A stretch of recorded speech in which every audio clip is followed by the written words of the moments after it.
ब्रह्म सूत्र के द्वितीय अध्याय के द्वितीय पाद के 6वें अधिकरण का हम लोग विचार कर रहे हैं। इस अधिकरण में भगवान वेद व्यास जी आर्हत मत को अनुपपन्न बता रहे हैं। जिस मत को अनुपपन्न बताना है वह मत है एक प्रकार से यहाँ पूर्व पक्ष का मत। आर्हत है पूर्व पक्षी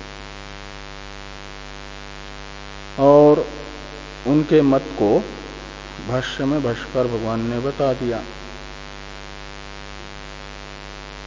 उनके अनुसार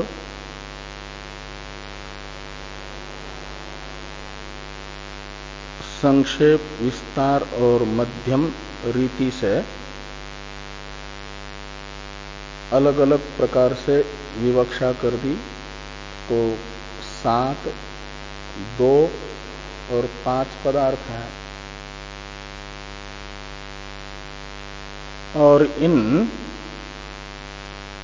पदार्थों में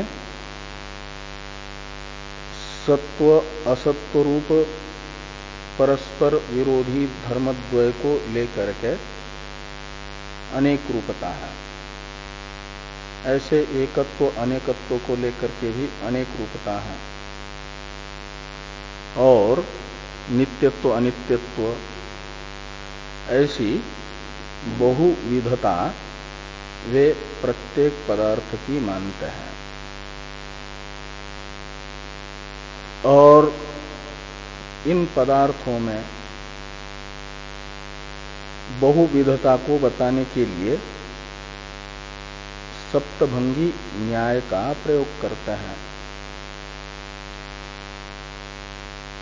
सप्तभंगी न्याय है स्याद् अस्ति, स्याद् नास्ति, स्याद् अस्ति च नास्ति च, स्याद् अवक्तव्य, स्याद् अस्ति च अवक्तव्यश्च, स्याद् नास्ति च अवक्तव्यश्च और स्याद् अस्ति च नास्ति च अवक्तव्यश्च।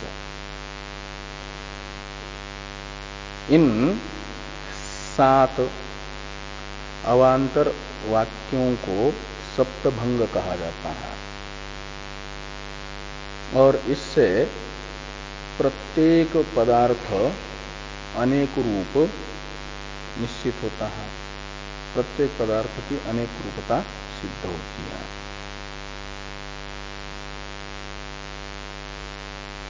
इस प्रकार ये आर्हत मत बता दिया है। इन सप्तभंगी न्याय से पदार्थ अनेक रूप है। अत्र आचक्स्महे इत्यादि से सिद्धांत सूत्र का अवतरण भाष्यकार भगवान ने लिखा। प्रत्येक पदार्थ अनेक रूप है। इस प्रकार का आर्हत मत प्राप्त होने पर इस मत के अनुपपन्नता के विषय में हमारा यह कथन है। हम कहते हैं इस मत की अनुपपत्तियों को हम बताते हैं। अत्र आचक्स्महे का अर्थ है अस्मिन् मते, अत्र का अर्थ है अस्मिन्, और अस्मिन् यानी अस्मिन् मते याः अनुपपत्तयः ताः वयम् आचक्स्महे। ये अर्थ निकलेगा कि इस मत में जो अनुपपत्तियां हैं उन्हें हम बताते हैं।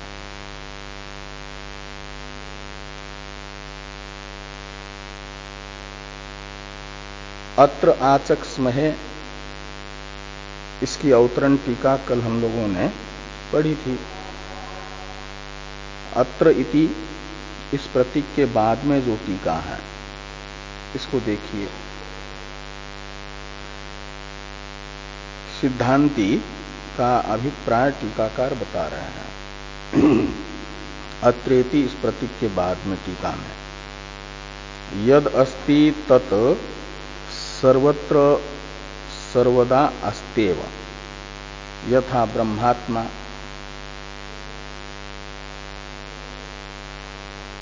न च एवं तत्प्राप्तये यत्नो न स्यात् इति वाच्यम् अप्राप्ति भ्रांत्या यत्न संभवात्।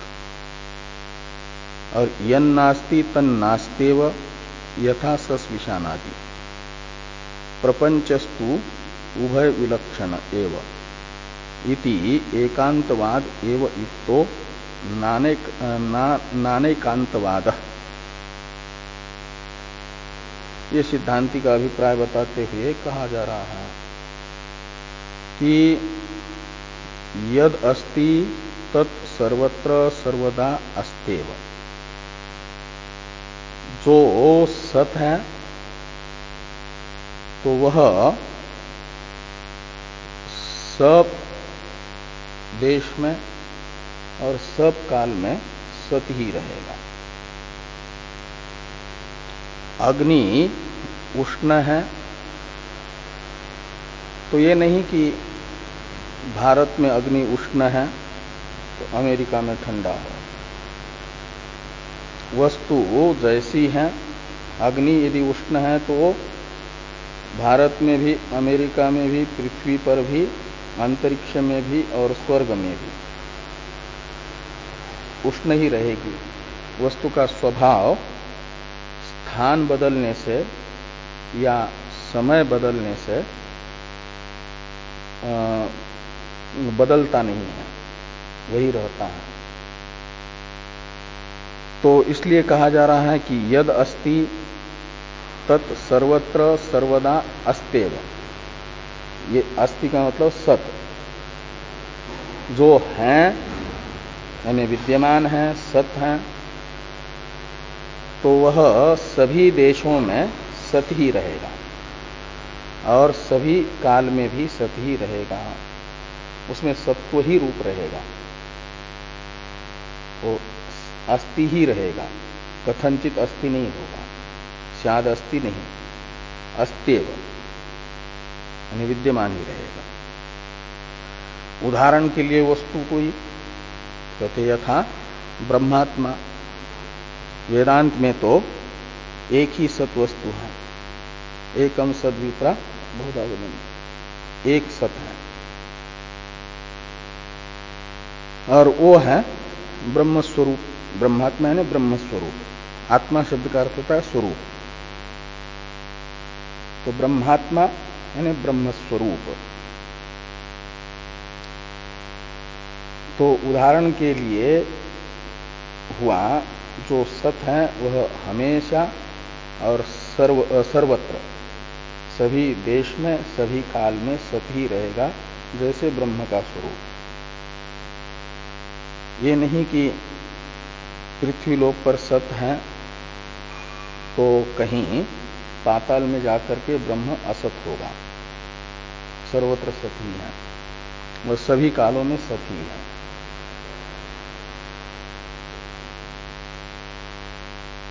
तो कहते हैं यदि ब्रह्म को सत्य मानोगे और सर्वत्र सत्य मानोगे और सर्वदा सत्य मानोगे, सर्वत्र है सर्वदा है, तो फिर तो प्राप्त ही जैसे आकाश, तो उसकी प्राप्ति के लिए कोई प्रयत्न करता है। आकाश को प्राप्त करने के लिए अवकाशात्मक जो आकाश है जो सर्वत्र है और सर्वदा है, उसकी प्राप्ति के लिए कहीं पर भी और किसी भी समय कोई भी व्यक्ति प्रयत्न नहीं करता, क्योंकि वो प्राप्त है, हमेशा है और सर्वत्र है। ऐसे ब्रह्मात्मा यदि सर्वत्र सर्वदा सत ही है ही, कहीं पर भी नहीं है ऐसी बात नहीं, तो फिर ब्रह्म प्राप्ति के लिए प्रयत्न कैसे होगा? जैसे आकाश की प्राप्ति के लिए प्रयत्न नहीं बनता, ऐसे ब्रह्म प्राप्ति के लिए भी प्रयत्न नहीं बनेगा। ये आर्हत यदि शंका करते हैं तो कहते एवं, एवं का अर्थ है ब्रह्म को सर्वत्र सर्वदा सत मानने पर, विद्यमान मानने पर, तत्प्राप्त, आकाश की प्राप्ति के लिए जैसे प्रयत्न नहीं किया जाता किसी के द्वारा भी, ऐसे ब्रह्म प्राप्ति के लिए भी यत्नो न स्यात् इति, ऐसा यदि अर्हत वेदांत पर आक्षेप करेंगे तो कहती तीनच वाच्यम, इस प्रकार का आक्षेप अर्हत नहीं कर सकते। क्यों?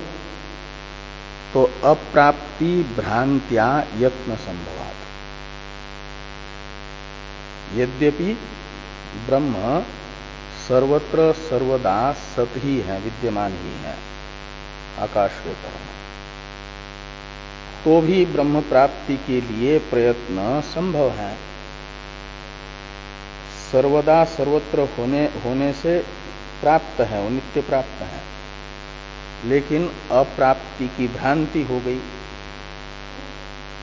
तो अप्राप्ति भ्रांत्या यत्न संभवात, तो अप्राप्ति भ्रांत्या यत्न संभवात ये उत्तर दिया। इसलिए जरूरी नहीं कि जो प्राप्य होगा असत ही होगा। यत्र प्राप्यत्वम तत्र असत्वम ये नहीं कह सकते।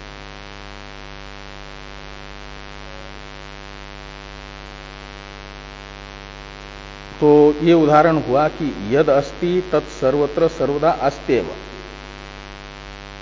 और उसे सर्वत्र सर्वदा स्वीकार करने पर भी अप्राप्ति की भ्रांति हो जाए तो उसकी प्राप्ति के लिए प्रयत्न संभव है।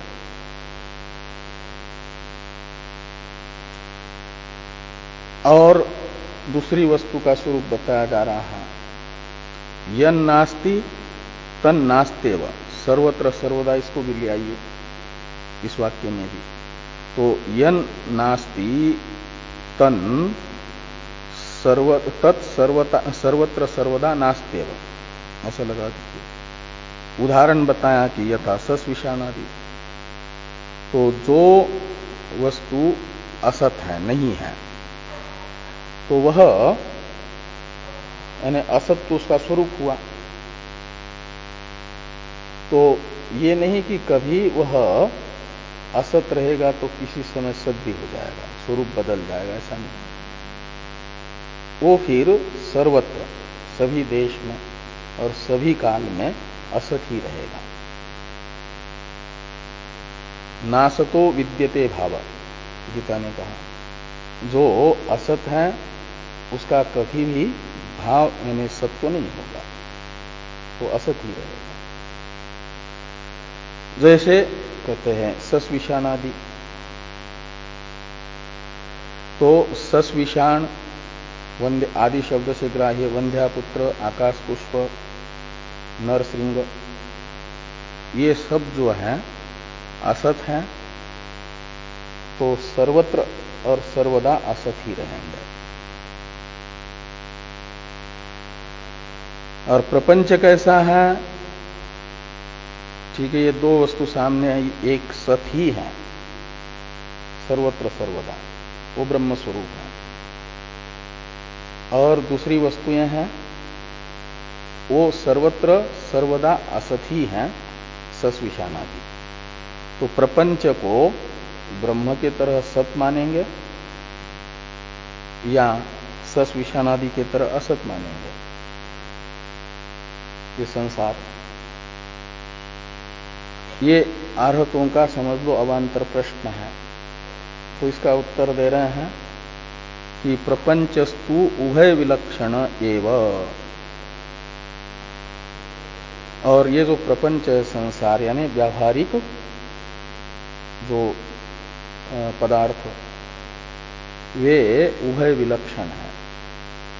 ये ब्रह्म के तरह सद भी नहीं है और सस विषाणादि के तरह असत भी नहीं है।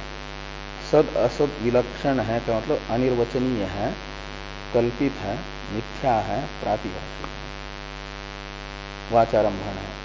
प्रपंच है विकार, और श्रुति ने बताया विकारो नामधेयम, वाचारंभणम विकारो नामधेयम। तो इसलिए ये जो प्रपंच है संसार, वह तो संसार यानी कार्य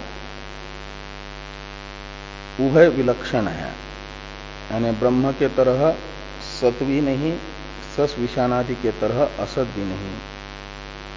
इस प्रकार इसका अनिर्वचनीयत्व, प्रपंच का प्रातिभाषिकत्व, मिथ्यात्व, यही स्वरूप रहेगा। ये प्रपंच यदि पहले मिथ्या है तो अभी भी मिथ्या ही है, और भविष्य में मिथ्या रहेगा, सर्वदा वैसा ही स्वरूप रहेगा उसका। बाकी मिथ्या में सत्यत्व की भ्रांति हो जाए वो अलग बात, लेकिन प्रमाण से इसका निर्धारित स्वरूप सद असद विलक्षण ही है। ये प्रमाण से निर्धारित स्वरूप को बताया जा रहा है। जो विचार से प्रमाण से निश्चित होने वाला स्वरूप है वो वस्तुओं का ऐसा है। इसलिए क्या हुआ तो कहते एकांतवाद एव युक्तो नानैकांतवाद, इसलिए एकांतवाद ही युक्तियुक्त है, उचित है, न अनेकांतवाद। अनेकांतवाद ये युक्तियुक्त नहीं है, उचित नहीं है। उदाहरण के लिए इन्हें इसका घटा रहे हैं इसको कि तथा ही, अब यानी तथा ही इत्यादि ये सब घटा करके एक प्रकार से नायम अभ्युपगमो युक्त इति, इसका अवतरण लिखा जा रहा है। इसके विषय में अत्र आचक स्महे, ये तो था भाष्य में सूत्र की व्याख्या का, सिद्धांत सूत्र का अवतरण व्याख्या के लिए, और नायम अभ्युपगमो युक्त यहां से मूल सूत्र की व्याख्या भाष्य में भाष्यकार भगवान शुरू कर रहे हैं। सूत्रस्थ जो पहला पद है न, नैकस्मिन असंभवात् में कुल 3 पद हैं, तो पहला जो पद है न, उसका अर्थ भाष्य में है नायम अभ्युपगमो युक्त इति। इसकी और इस सूत्र के व्याख्यान रूप भाष्य की अवतरण टीका है तथा इत्यादि। इसके विषय में कहते हैं कि किम, अब सिद्धांती आरहतों को पूछ रहा है 2 विकल्प करके, किम येनाकारेण वस्तुनः सत्वम तेनैव आकारेण असत्वम उत आकारांतरेण। ये 2 विकल्प किए आरहतों ने। आरहतों के प्रति सिद्धांतियों ने ये 2 विकल्प किए हैं। येन आकारेण वस्तुनः सत्वम, आकार यानी स्वरूप, तो जिस रूप से, स्वरूप से वस्तु का सत्व माना जा रहा है, जिस रूप से वस्तु को सत माना जा रहा है, क्या उसी रूप से वस्तु को असत कहोगे? येन आकारेण वस्तुन सत्वम तेनैव आकारेण असत्वम, असत्व भी मानोगे, क्योंकि आर्हत तो अनेकांतवादी है ना, सत्व भी है वस्तु का, असत्व भी है। तो सिद्धांती पूछ रहे हैं आप वस्तु को सत भी असत भी मान रहे हो, तो क्या वस्तु जिस रूप से सत मानते हो उसी रूप से वस्तु को असत भी मानते हो? ये प्रथम विकल्प। और उत, इससे उत शब्द का अर्थ होता है अथवा, दूसरा विकल्प बताया जा रहा है आकारांतरेण, यानी जिस आकार से सत है उससे भिन्न आकार से उसे असत मानेंगे। जिस रूप से सत है उससे विलक्षण रूप से रूपांतर से असत है, ऐसा मानोगे। तो ये दो विकल्प हुए। उनमें से जो द्वितीय विकल्प है, पहले तो सिद्धांति के अनुसार सिद्धांतियों ने स्थापित कर दिया कि प्रत्येक वस्तु एकांतवादी यानी एक रूप ही है। तो फिर एक ही रूप है तो फिर या तो सत होगी उस रूप से या तो असत होगी। और ये कहा कि यदि सत है तो सत ही रहेगी और वस्तु का एक ही रूप है, तो रूपांतर तो रहा ही नहीं सिद्धांत के अनुसार। तो बताया जा रहा है कि वस्तु जब एक ही रूप है, रूपांतर उसमें है ही नहीं, तो दूसरा विकल्प बनेगा नहीं। तो दूसरे विकल्प का खंडन है कि द्वितीय वस्तुना आकारांतरम एव असत इति वस्तुनः सदा एक रूपत्वम एव। तो द्वितीय यानी द्वितीय विकल्प है, जिस रूप से वस्तु को सत माना जा रहा है उससे भिन्न रूप से वस्तु को असत मानेंगे, तो उससे भिन्न रूप वस्तु का हो आकारांतर, तब तो उसे असत कहा जा सकता है। लेकिन वस्तु का तो आकारांतर ही असत है, का मतलब है नहीं, एक ही रूप है वस्तु का, रूपांतर है ही नहीं, एक ही आकार है, आकारांतर है ही नहीं। वो आकारांतरम एव असत, हाँ, वस्तु का आकारांतर असत है। जिस आकारांतर से आप असत बताना चाह रहे हैं वह स्वयं आकारांतर ही असत है, इसलिए वस्तु को असत नहीं बता सकते, वस्तु का आकारांतर असत है। आकारांतरम एव असत, इसमें एवकार का व्यावर्त है, वस्तु असत नहीं। और ये लोग तो कहते आकारांतरेण वस्तु असत, असत ये विशेषण वस्तु का बनाना चाहते हैं, तो कहते वस्तु में आकारांतर ही असत यानी है नहीं, एक ही रूप वस्तु है। इति वस्तुनः सदा एक रूपत्वम एव, पदार्थ का तो एक रूपत्व ही है हमेशा।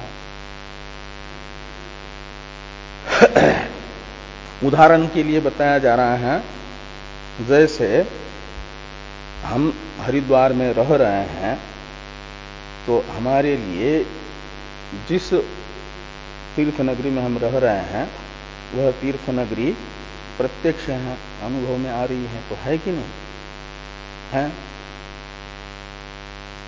तो वह हमारे लिए है, हरिद्वार में रहने वालों के लिए। और मुंबई में बैठे हुए यदि कोई है, उनको नहीं दिख रहे, वो यहाँ हरिद्वार में नहीं रह रहे हैं, तो ये मानते हैं कि उनके लिए असत है हरिद्वार। पृथ्वी पर हरिद्वार नाम का कोई तीर्थ स्थान ही नहीं है, ऐसा तो नहीं होता।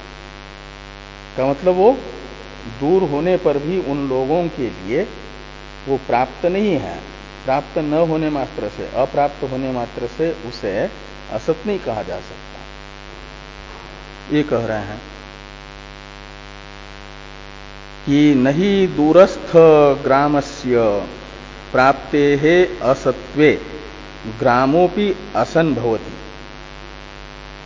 कहते हैं दूरस्थ ग्रामस्य,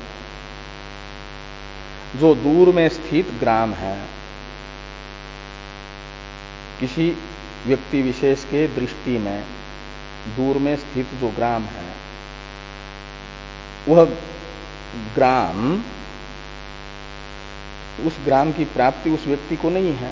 यानी मुंबई में बैठे हुए व्यक्ति को हरिद्वार की प्राप्ति नहीं है, वो हरिद्वार में नहीं है इस समय, हरिद्वार की अप्राप्ति है। तो दूरस्थ ग्राम की अप्राप्ति होने मात्र से, तो प्राप्ति असत्व, प्राप्ति नहीं है उस व्यक्ति को, कोई जंगल में है तो उसको ग्राम अप्राप्त है, प्राप्त नहीं है, इतने मात्र से ग्राम को भी असत माना जा, तो ग्रामोपि असन भवति, ऐसा नहीं होगा, न को भवति के साथ जोड़ दीजिए, ग्रामोपि असन न भवति।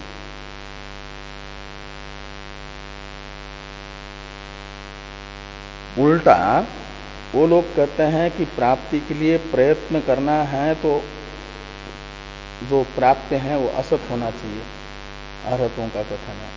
यदि रहेगा फिर प्राप्ति के लिए प्रयत्न नहीं माना जाएगा। सिद्धांती कह रहे हैं कि जो असत होगा उसकी प्राप्ति के लिए प्रयत्न नहीं होगा, विद्यमान की प्राप्ति के लिए ही प्रयत्न हो सकता है। जिसको ये निश्चय है कि स्वर्ग है ही नहीं, वह स्वर्ग की प्राप्ति का जो साधन है उसके अनुष्ठान में प्रवृत्त नहीं होगा। अयम लोक नास्ति परः, ऐसा मानने वाला जो है उसे यमराज जी कहते हैं वशम आपद्यते में, वो जो है बार बार मेरे वश में आ जाता है। का मतलब यही लोक है, परलोक है ही नहीं, ये निश्चय है जिसका, उसे उतने मात्र से उसका निश्चय होने से उसके प्राप्ति के लिए प्रयत्न नहीं करेगा। प्रयत्न न करने से उससे क्या होता है कि चिर काल तक स्वर्गलोक में और ब्रह्मलोक में निवास प्राप्त नहीं हो पाएगा। इसलिए बार बार यमराज के ही यहाँ जाना पड़ेगा, यानी तृतीय मार्ग में जाएगा वो, जायस्व म्रियस्व का अर्थ निकला कि जिसको प्राप्य वस्तु के अस्तित्व का निश्चय है वो है, वही प्राप्ति के लिए प्रयत्न करेगा। इसलिए प्राप्ति के लिए प्रयत्न करना है तो प्राप्य का सत्व होना आवश्यक है। ये कह रहे हैं कि प्राप्या सत्वे प्राप्ति यत्न अनुपपत्ते, प्राप्य यदि असत है, जंगल में, घोर जंगल में कोई व्यक्ति ऐसे फंसा है और जाना चाहता है ग्राम में, और उसे तो उसका प्राप्य हो गया ग्राम, और वो यदि असत होगा सस विषान आदि के तरह, तो फिर और उस जंगलस्थ व्यक्ति को ये निश्चय होगा कि वो है नहीं, तो फिर वो प्रयत्न कैसे करेगा ग्राम में पहुंचने के लिए। इसलिए कहते हैं प्राप्या सत्वे, यदि प्राप्य है ही नहीं सस विषान आदि के तरह, जैसे सस विषान है नहीं तो खरगोश के सिंह को प्राप्त करने के लिए कोई प्रयत्न नहीं करता, आकाश के पुष्प लाने के लिए कोई भी प्रयत्न नहीं करता, क्योंकि ये निश्चय है कि वो असत है। सत की प्राप्ति के लिए ही प्रयत्न होता है। तो प्राप्या सत्वे प्राप्ति यत्न अनुपपत्ते,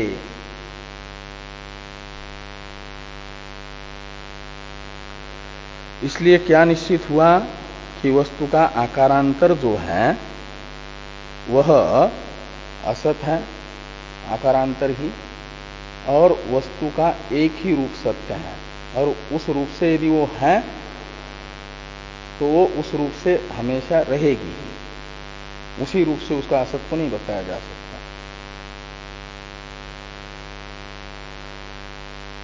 अतो यथा व्यवहारम प्रपंचस्य एक रूपत्वम आस्थेयम, इसलिए व्यवहार को देखते हुए जिससे व्यवहार की उपपत्ति हो, सिद्धि हो, तो प्रपंच को यानी पदार्थों को, प्रत्येक पदार्थ को एक रूप ही स्वीकार करना चाहिए। पदार्थ का एक रूपत्व ही अंगीकर्तव्य है, उपादेय है। यहां तक द्वितीय विकल्प का निराकरण हुआ, आकारांतर है नहीं ये बताया गया। और जो प्रथम विकल्प है कि येन रूपेण सत तेनैव रूपेण असत, ये बताया जा रहा है। इस प्रथम विकल्प का निषेध करने के लिए सीधा सूत्र है, जो नैकस्मिन असंभवात सूत्र है, उसमें जो न ये है वह प्रथम विकल्प का निषेध करने के लिए है। तो प्रथम सूत्र का उच्चारण किया जाए। नैकस्मिन्न संभवात, नैकस्मिन्न संभवात, तो दो पद हैं इसमें, तीन पद हैं इसमें। न एकस्मिन असंभवात, जो डबल न दिख रहा है वो तो अ को जो है नुटागम होता है संहिता में, लेकिन पदच्छेद करेंगे तो नहीं रहेगा। गमो रस्वादचि गमुम नित्यम एक पाणिनीय सूत्र है, उससे पूर्व में यदि न है हल और उससे पर में अच है तो उसे एक और न आकर के मिल जाता है, लेकिन वो तभी तक रहेगा जो दो पद आपस में जुड़े रहते हैं, संहिता होती है। और संहिता नहीं रहेगी तो फिर वो हट जाता है, जो बीच में आकर के आगंतुक रूप में बैठा था वो हट जाता है। तो जब अलग अलग करेंगे तो दूसरा वाला न हट जाएगा, जो एक न है वो तो रहेगा। शुरू वाला तो एक है ही है, 3 न है ना कुल इसमें, शुरू वाला तो नए वाला न है वो तो रहेगा ही, वो पूरा न है। और एकस्मिन इसके साथ जो दूसरा न है हल वो रहेगा, और वो संयुक्त नकार में दूसरा वाला जो नकार है वो आगंतुक है, वो चला जाएगा। असंभवात अ ही रहेगा उसका, हाँ तो असंभवात ऐसा। तो न एकस्मिन असंभवात ये पदच्छेद रहेगा। इसमें प्रतिज्ञा वाक्य है न सिद्धांति का, और एकस्मिन असंभवात ये हेतु वाक्य है। तो न ये एक ही पद की जो प्रतिज्ञा कैसे होगी, तो पूर्व पक्षी का जो कथन है उसको भी ले आइए और उसके साथ न को जोड़ दीजिए, तो सिद्धांति की प्रतिज्ञा हो जाएगी। पूर्व पक्षी का खंडन ही तो करना है।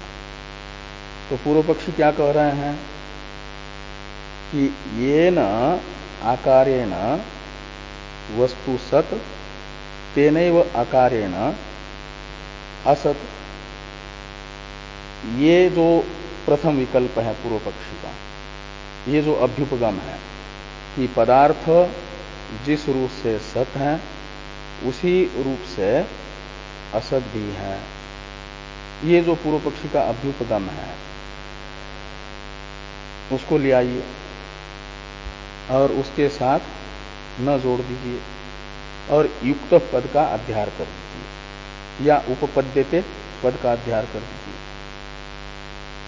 तो ये निकलेगा कि वस्तु येन रूपेण सत तेनैव रूपेण असत इति अयम अभ्युपगम नोपपद्यते। न को ये सूत्रस्थ न को उपपद्यति के साथ जोड़ दीजिए।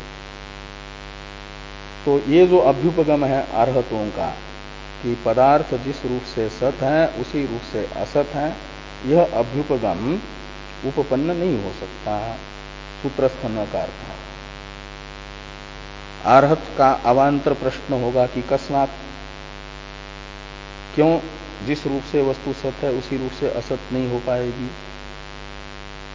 तो उसके लिए हेतु बताया एकस्मिन असंभवात। एकस्मिन यानी एकस्मिन वस्तुनि, एक वस्तु में, असंभवात यानी परस्पर विरोधी सत्व असत्व,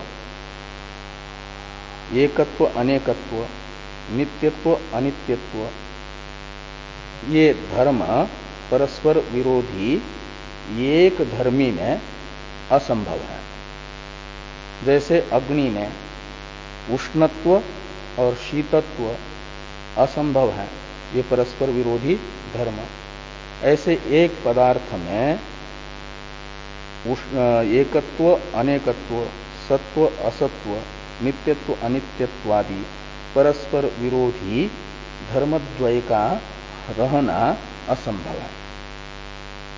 असंभव होने से आपका अभ्युपगम अनुचित है, गलत है, अनुत्पन्न है। नैकस्मिन असंभवा सूत्र का अर्थ है। इसी प्रकार का सूत्रार्थ भगवान भाष्यकार बता रहे भाष्य में। तो भाष्य को देखिए, नायम अभ्युपगमो युक्त, ये सूत्रस्थ न का अर्थ कर दिया।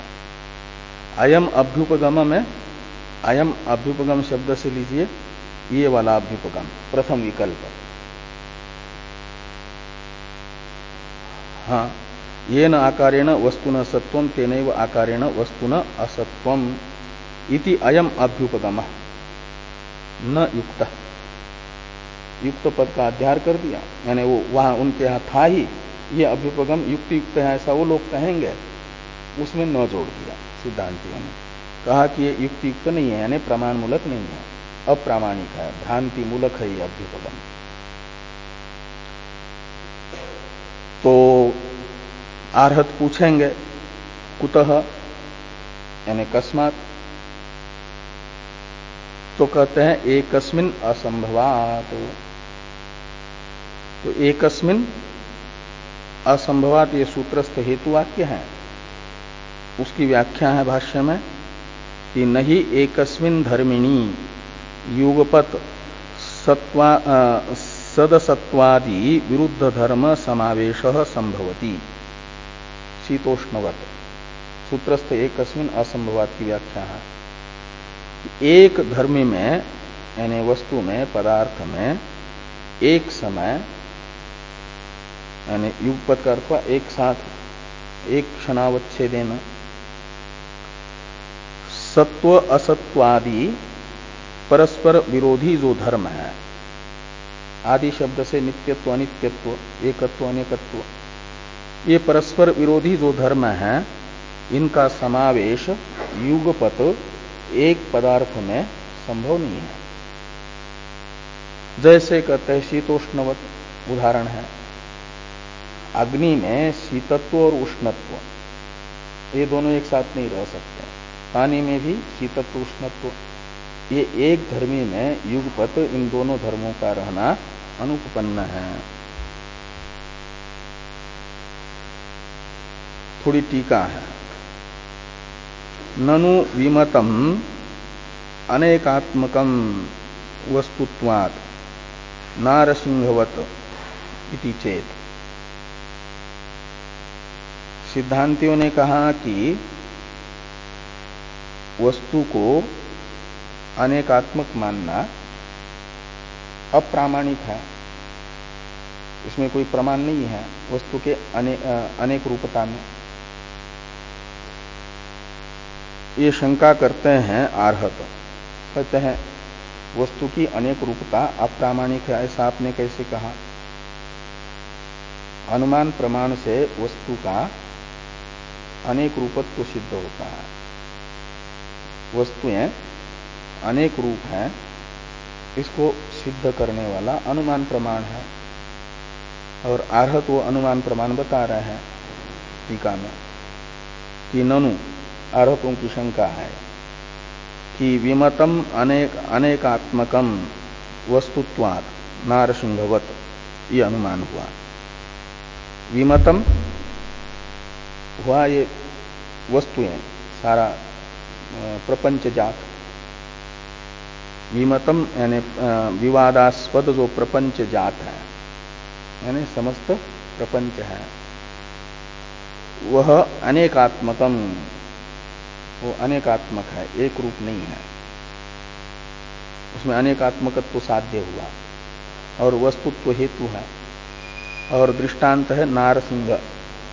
नारसिंह कहते हैं भगवान नृसिंह के शरीर को। नृसिंह का जो शरीर है नृसिंह अवतार में, वह अनेक रूप है कि नहीं? वो व्याघ्र रूप भी है और नर रूप भी है, विचित्र है, उसमें विचित्रता है, अनेक रूपता है। तो यत्र वस्तुत्वम तत्र अनेकात्मत्वम यथा नारसिंह। नारसिंह यानी नृसिंह शरीर, तो उसमें वस्तुत्व है और अनेकात्मकत्व भी है। तो प्रपंच में भी वस्तुत्व है, तो उसका व्यापक जो है अनेकात्मकत्व वो रहेगा। इति चेत, ऐसी यदि आर्हत शंका करते हैं तो सिद्धांती कहते हैं न, आपने प्रयास करके अनुमान प्रमाण से जगत का अनेकात्मकत्व बताने का प्रयास तो किया, प्रमाण बताने का, लेकिन जो प्रमाण बता रहे हो अनुमान प्रमाण, यह अनुमान प्रमाण प्रमाणाभास है, अनुमानाभास है, सद अनुमान नहीं है। इसमें प्रयुक्त जो वस्तुत्व हेतु है इसमें कई दोष हैं। बाघ नाम का भी दोष है, व्यभिचार नाम का भी दोष है। पहले बाघ नाम का दोष बताते हैं कि न यानी वस्तुत्व हेतु से विमत जगत में अनेकात्मकत्व सिद्ध नहीं किया जा सकता। ये न का अर्थ है। कहा क्यों? तो इसलिए कि घट इदानीम अस्तेव इति अनुभव बाधात। घट इस समय है ही, शायद अस्ति नहीं। शायद का तो अर्थ है कथनचित, कदाचित, शायद, शायद है, कहते शायद नहीं, ये वह ही है ही। तो घटः इदानीम अस्तेव, ये जो अनुभव है, इस अनुभव से घटत्वेन, घट का अस्तित्व ही है, नास्तित्व नहीं है। इसमें सत्व ही है, घटत्वेन रूपेण, असत्व नहीं हो सकता। ये जो अनुभव है, इस अनुभव से ये वस्तुत्व हेतु का बाध होगा। बाध होगा का अर्थ निकलता है कि वस्तुत्व हेतु का जो पक्ष है और उस पक्ष में वह जिस साध्य को सिद्ध करना चाहता है, उस साध्य के अभाव को विषय करने वाला, पक्ष में साध्याभाव को विषय करने वाला ये अनुभव है। विमत शब्द से लेना है जगत मात्र, तो जगत अंतःपाती घट रूप वस्तु भी विमत शब्द से ग्राह्य हो गई। और घट में घट विषय का अनुभव है, घट भी पक्षांतःपाती है। तो इदानीम घट अस्तेव, ये अनुभव क्या बता रहा है कि घट में अनेकात्मकत्व का अभाव, जो एकात्मत्व है, एक रूपता है, ये घट इदानीम अस्तेव, यह अनुभव घट की एक रूपता को विषय करने वाला है, अनेक रूपता को विषय करने वाला नहीं। और घट है विमत शब्द से ग्राह्य पक्षांतःपाती है। इसलिए पक्ष, घट रूपी पक्ष में अनेकात्मकत्व का अभाव, जो एक रूपत्व है, उसको विषय करने वाला यह अनुभव हुआ। इसलिए इसे कहा जाएगा वस्तुत्व हेतु के साध्याभाव को पक्ष में विषय करने वाला अनुभव रूपी प्रमाण।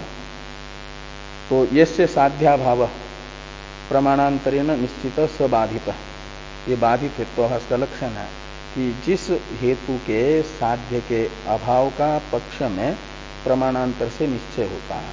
यहाँ प्रमाणांतर हुआ अनुभव प्रमाण, और इस अनुभव प्रमाण से घट रूपी पक्ष में वस्तुत्व हेतु के साध्य के अभाव का निश्चय हुआ। इसलिए वस्तुत्व हेतु बाधित माना जाएगा, इसमें बाघ नाम का दोष आएगा। ये कहा कि घटः इदानीम अस्तेव इति अनुभव बाधात, इस अनुभव से वस्तुत्व हेतु का बाध हो जाएगा। इसलिए ये प्रमाणाभास हो जाएगा, सद अनुमान नहीं माना जाएगा। केवल बाघ नाम का ही दोष है ऐसी बात नहीं, व्यभिचार नाम का भी दोष है। इसलिए सब व्यभिचार रूप हेत्वाभास भी है। इसे बता रहे हैं आगे किंच इत्यादि से। किंच इत्यादि टीका है, भाष्य में जो दूसरा वाक्य आ रहा है, ये ते सप्त पदार्था निर्धारिता इत्यादि का अवतरण भी है। और भाष्यकार भगवान ने ही एक प्रकार से उस वाक्य से पूर्व पक्षी के वस्तुत्व हेतु में व्यभिचार नाम का दोष बताया है। और उस वाक्य से भाष्यकार भगवान ने जो व्यभिचार नाम का दोष बताया है, तो उस वाक्य के अवतरण में टीकाकार स्पष्ट कर रहे हैं। टीकाकार का तो ये कर्तव्य होता है कि अर्थ, वाक्य का जो अभिप्राय है उसे स्पष्ट करके अध्यताओं के सामने लाएं। इसके लिए तो टीका होती है। इसलिए टीका को कहा जाता है टीका गुरु नाम गुरु। टीका जो है गुरुओं की भी गुरु होती है। यानी मूल ग्रंथ का अध्यापन जो करा रहे हैं, अध्ययन कर रहे हैं कोई, और उसको अध्ययन करा रहे हैं, वो हुए गुरु। और उनको मूल में कहीं संशय आ जाए, कहीं अज्ञान रहे, तो टीका उस मूल के तात्पर्य को प्रकट करती है, तो गुरु के अज्ञान को हटाती है। गुरु होता है अज्ञान को हटाने वाला। तो मूल के अभिप्राय के विषय में जो अध्यापक को अज्ञान है, वह अज्ञान दूर करता है टीका ग्रंथ। इसलिए टीका ग्रंथ है टीका गुरु नाम गुरु, गुरु के भी अज्ञान को दूर करने वाला। तो इसलिए ये एते सप्त पदार्थ इत्यादि वाक्य मात्र पढ़ेंगे, टीका नहीं होगी, तो ये इतना स्पष्ट नहीं होगा कि एक अनुमान भी है आरहतों ने बताया हुआ वस्तुत्व लिंग को, और उस वस्तुत्व रूप हेतु में आरहतों के व्यभिचार नाम का दोष बताने के लिए भाष्कर भगवान ने वाक्य लिखा है। इतना स्पष्ट उस वाक्य का अभिप्राय केवल यही वाक्य रहेगा, टीका नहीं होगी, तो सामान्य अध्येताओं के अध्यापकों के बुद्धि में नहीं आएगा, और टीका उला देती है। इसलिए जो है गुरु है। तो किंच जीवादि पदार्थानाम सप्तत्वम जीवत्वादि रूपंच अस्तेव नास्तेव इति च नियतम उत अनियतम आद्ये व्यभिचार इत्याह ये इति। तो दूसरे दो विकल्प कर रहे हैं कि एक मूल शुरू में तो दो विकल्प थे ही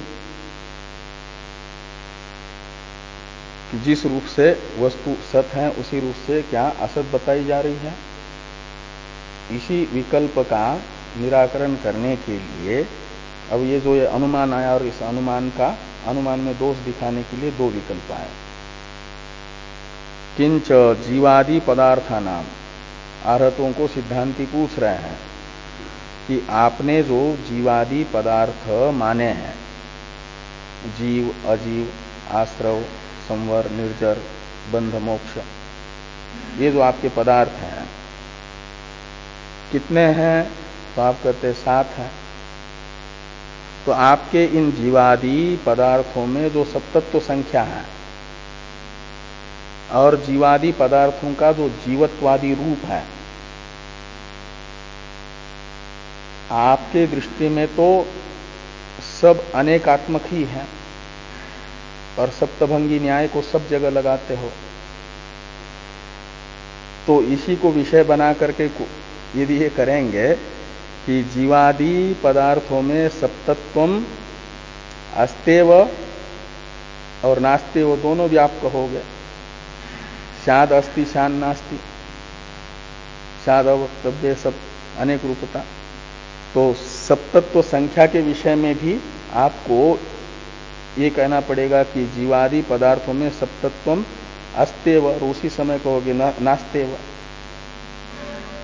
और जीवादि पदार्थों का जो जीवत्व है, अजीवत्व है, आश्रवत्व है, जो अपना एक विशिष्ट रूप, उसके विषय में भी कहोगे कि जीवादि पदार्थों में जीवत्वादि अस्तेव नास्तेव दोनों भी प्रयोग करोगे। यानी उनका सत्व भी मानोगे, असत्व भी मानोगे, क्योंकि आप अनेकांतवादी हो। तो किंच जीवादि पदार्थानाम सप्तत्वम जीवत्वादि रूपंच अस्तेव नास्तेव इति, ये जो आप कहोगे ये नियत है। अब विकल्प कर रहे हैं कि ये नियत है या अनियत है। ये जो सप्तत्व संख्या अस्तेव नास्तेव, ये विकल्प नियत है, यानी निश्चित होना ही है। सप्तत्व संख्या के विषय में भी ये विकल्प, और जीवत्वादि रूपों के विषय में भी ये विकल्प होना ही है, नियत मानेंगे तो। या अनियत है ये विकल्प। तो ये दो विकल्प हुए। इसके विषय में यदि प्रथम विकल्प स्वीकार करते हैं कि जीवादि पदार्थों में सप्तत्व और जीवत्वादि रूपत्व के विषय में अस्तेव नास्तेव ये जो सप्तभंगी नय है यह नियत है, ये आद्य विकल्प है। और इस विकल्प को यदि स्वीकार करेंगे अर्हत तो व्यभिचार, तो प्रथम विकल्प में ये व्यभिचार नाम का दोष आएगा, ये कह रहे हैं।